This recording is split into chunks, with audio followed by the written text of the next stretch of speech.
Assalamualaikum warahmatullahi wabarakatuh. Selamat pagi anak-anak. Bagaimana kabar anak-anakku semua? Baik, sehat? Ya, alhamdulillah. Oke, sebelum kita masuk ke pelajaran hari ini, marilah kita, alangkah baiknya kita membaca doa terlebih dahulu yang dibimbing oleh Bapak sendiri. Ayo, mari angkat tangannya semua, kita berdoa. Bismillahirrahmanirrahim. Rabbi zidni ilma warzuqni fahma wa amalan shaliha walhamdulillahi rabbil alamin. Amin. Ya, sebelum kita masuk ke pelajaran kita hari ini, Bapak terlebih dahulu akan mengabsen dulu siapa yang hadir hari ini. Oke, yang pertama yaitu Abdus Salam hadir, ya. Khairul Saleh hadir. Emi Fauzia hadir. Yusra Suryani hadir. Henry Yasir hadir. Oke, semuanya Bapak lihat hadir pada hari ini. Mudah-mudahan semuanya hadir hari ini dalam keadaan baik-baik saja. Oke, marilah kita masuk pada pelajaran kita hari ini, yaitu tentang rukun iman. Tapi sebelum kita masuk pelajaran, Bapak terlebih dahulu untuk menguraikan ataupun mengulangi pelajaran kita setelah lalu atau minggu lalu. Pelajaran kita minggu yang lalu adalah rukun Islam. Dan sekarang kita akan lanjutkan dengan pelajaran yang baru, yaitu rukun iman. Rukun Islam minggu yang lewat itu ada 5, ya. Dan yang ini adalah rukun iman. Rukun iman ada 6. Yang pertama, ya, yang pertama iman kepada Allah. Yang kedua, iman kepada malaikat Allah. Yang ketiga, iman kepada kitab-kitab Allah. Yang keempat, iman kepada Rasulullah Allah. Yang kelima, iman kepada hari kiamat. Yang keenam, iman kepada qada dan qadar atau ketentuan Allah Subhanahu wa taala. Oke. Sebelum kita melanjutkan pelajaran kita, Bapak akan menguraikan dulu apa artinya iman dan apa artinya rukun. Rukun itu artinya adalah dasar atau fondasi, sedangkan iman adalah yakin atau percaya. Ya, jadi rukun iman itu artinya dasar atau fondasi suatu kepercayaan. Itu dia ya. Iman artinya dasar-dasar, dan kita sebagai orang muslim, orang yang beriman disebut dengan mukmin.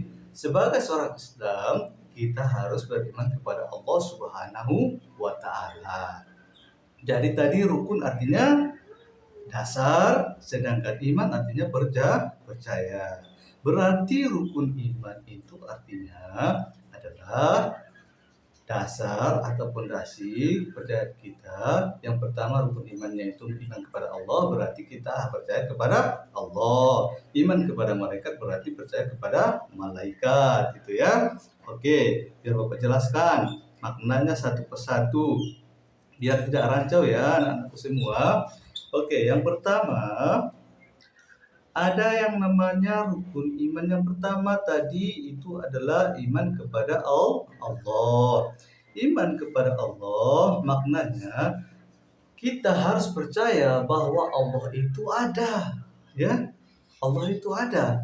Bagaimana kita bisa mempercayai bahwa Allah itu ada?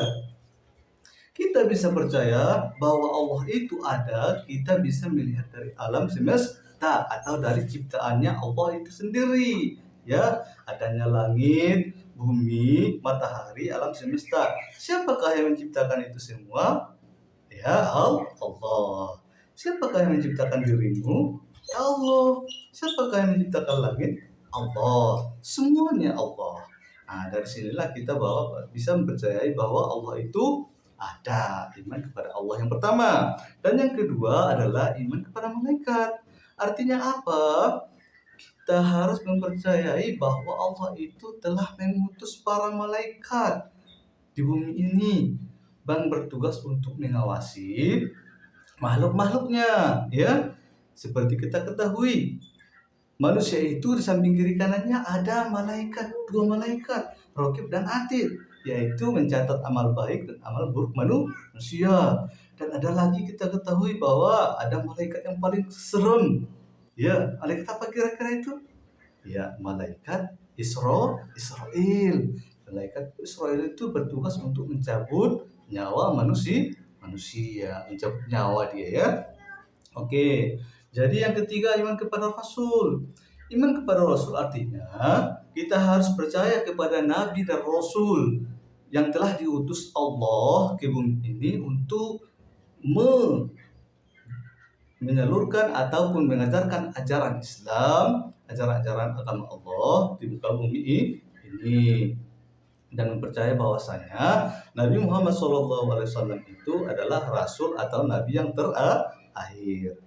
Terus yang keempat adalah iman kepada kitab-kitab Allah. Artinya kita harus percaya bahwa Allah itu telah menurunkan kitab-kitab suci yang telah ada di bumi ini. Seperti kita sebagai umat Islam, apa kitab suci kita? Kitab suci kita adalah Al-Quran. Kenal nggak dengan Al-Quran? Pernah kita melihatnya? Pernah, ya kan? Nah, kitab suci Al-Quran adalah salah satu kitab yang diturunkan Allah di muka bumi ini, yang diturunkan kepada Nabi Muhammad SAW, yang diutus atau yang diperuntukkan untuk umat muslim atau umat Islam. Oke, yang kelima yaitu iman kepada hari akhir atau hari kiamat. Kita harus percaya itu nakku ya semua. Kita harus percaya bahwasanya ada hari akhir, ada hari yang terakhir atau hari kiamat gitu. Bagaimana kita bisa yakin bahwasanya hari kiamat itu ada? Kita bisa yakin dan percaya bahwa hari kiamat itu ada. Kita lihat dari adanya bencana alam. Bencana alam seperti contoh apa?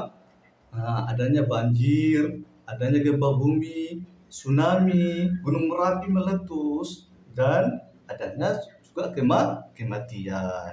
Dengan adanya kematian itu, kita bisa mempercayai bahwasanya ada alam ataupun ada kehidupan setelah di dunia.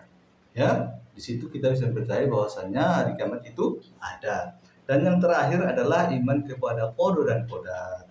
Artinya kita harus juga mempercayai qada baik dan qada qadar yang buruk, ketentuan Allah Subhanahu wa taala tentang kita. Seperti contoh rezeki, apalagi jodoh, ya kan? Apalagi kematian, kesehatan. Itu semua adalah ketentuan qada dan qadar baik dari Allah Subhanahu wa taala. Oke. Jadi, sebelum Bapak melanjutkan itu, karena Bapak telah menerangkan makna-makna iman, rukun iman yang ada dari 1 sampai 6, maka Bapak akan lanjutkan dengan menyanyi tentang rukun iman agar anak-anakku semua bisa mengikutinya dengan baik dan benar dan menghafalnya di rumah. Oke, seperti ini. Dengarkan ya semua ya. Yang pertama, rukun iman ada 6. Yang pertama, iman kepada Allah. Yang kedua, iman kepada malaikat Allah. Yang ketiga, iman kepada rasul-rasul Allah. Yang keempat, iman kepada kitab-kitab Allah. Yang kelima, iman kepada hari kiamat. Yang keenam, iman kepada qada dan qadar. Oke, kira-kira begitulah cara menghafal rukun iman biar lebih cepat dapat. Ya, bagi anak-anakku semua, Bapak harapkan agar menghafal rukun iman tersebut supaya dapat menghafalnya di rumah dengan baik dan benar. Oke, Bapak cukupkan sampai hari ini pelajaran kita. Untuk pelajaran yang akan datang, masuklah kita kepada ketentuan ataupun mempercayai Allah dan Rasul-Rasul Allah. Oke, terima kasih. Assalamualaikum warahmatullahi wabarakatuh. Marilah kita mengucapkan akhir pelajaran kita ini dengan ucapan Alhamdulillahirabbil alamin. Assalamualaikum warahmatullahi wabarakatuh.